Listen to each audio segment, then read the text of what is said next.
মাননীয় প্রধানমন্ত্রী যে রাস্তা দিয়ে আসবেন বাংলা মোটর মোড় থেকে শাহবাগ মোড় পর্যন্ত আমাদের এই টোটাল আমরা 85টি ঔষধি বৃক্ষরোপণ করব।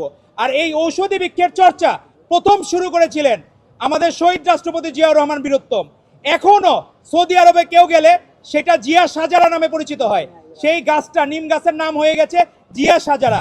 নিম গাছের গুণ হচ্ছে প্রচুর পানি ধরে রাখতে পারে এবং প্রচুর বৃষ্টিপাতে সহযোগিতা করে। তো আজকে বাংলাদেশের যখন গণতন্ত্রের দুরবস্থা ছিল তখন বাংলাদেশকে হৃদয় ধারণ করেছিলেন আপসহীন দেশনেত্রী বেগম খালেদা জিয়া। তিনি ছিলেন জাতীয় ঐক্যের প্রতীক। তার পরবর্তীতে প্রধানমন্ত্রী হওয়ার পরে প্রথমে যেদিন প্রধানমন্ত্রীর কার্যালয়ে অফিস করেছেন মাননীয় প্রধানমন্ত্রী, তিনি সেদিন স্বর্ণচাপা গাছ লাগিয়েছেন। সেটি একটি গুরুত্বপূর্ণ ঔষধি বৃক্ষ। তো আমরা যে এই চর্চা, ভালোর চর্চা সবসময় শহীদ রাষ্ট্রপতি জিয়াউর রহমান বীরোত্তম থেকে আমাদের আপসহীন দেশনেত্রী বেগম খালেদা জিয়া, এখন তারেক রহমান সেই দ্বারা অব্যাহত রেখেছেন। কিন্তু তারপরেও আপনারা দেখবেন ছাত্রদল যখন এই ঔষধি বৃক্ষরোপণ করে তখন জামাত শিবিররা তখন বিশ্ব বৃক্ষরোপণ করে।